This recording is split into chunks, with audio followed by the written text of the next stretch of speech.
natandaan mo lahat ng mga sinabi ko sa'yo. Natandaan mo ba? Ay, opo naman, madam. Tsaka sinulat ko pong lahat para hindi ko makalimutan. Kasi itsura mo pa lang parang mababa ang iyong utak. Pagbiro pala kayo, ma'am, no? Of course, my dear. Our sense of humor defines us. Ang pagiging responsable at masipag ang siya mag-aangat sa atin sa kahirapan. Ikaw, responsable at masipag ka ba? Ay, oo naman, ma'am. Maasahan niyo po ako. Nakikita mo to? Pintuan po.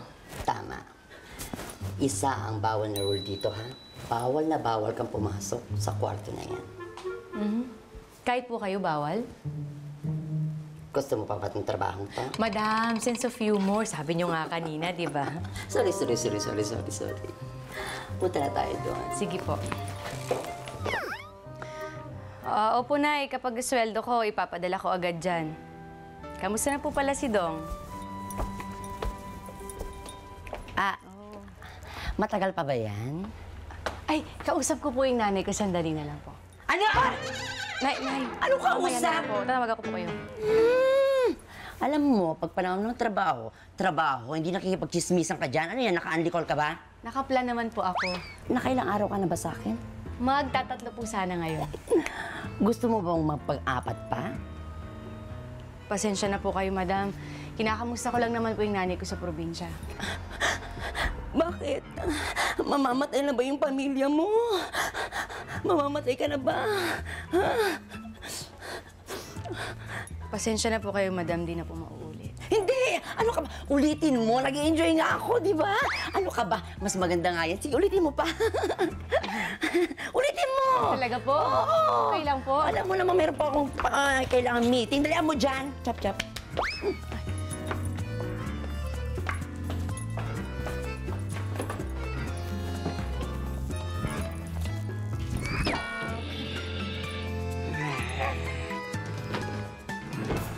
Ay, in fairness. Sosyal na mga kliyente ni madam, ha?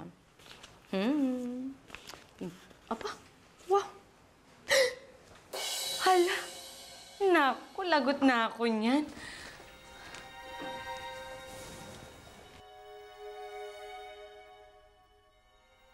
Bawal na bawal kang pumasok sa kwarto na yan. Pero sa oras na ito, Dear Uge, wala na talaga ata akong choice.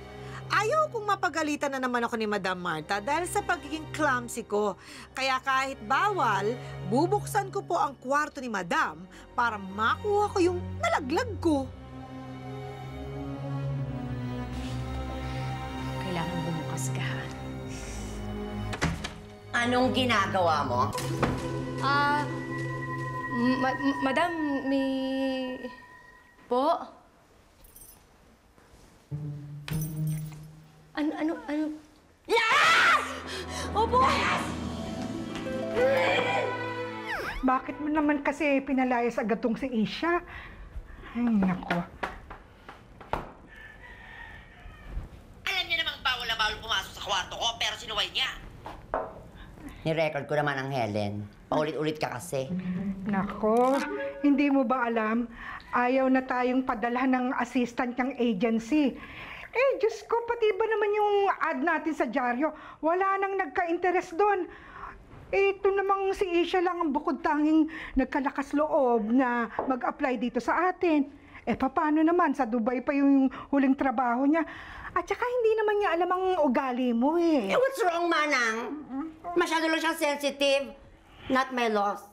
Hers. Alam mo, sa totoo lang, siya lang ang pwedeng magtiyaga sa'yo. Kaya kung ako ikaw, naku, susuyuin mo na lang siya para bumalik dito. Ha? Sige na. She's incompetent. Spell? Oh. Ay, doon ka na nga. Papabalikin ko na siya. Alis ka dito, Manang. Ikaw din. Lakasan mo yung pag-ano mo. Ganun mo. Ganun mo pa. Lakasan mo. Ganyan. Aray ko. Yan. Okay na. Babalik na siya. You know!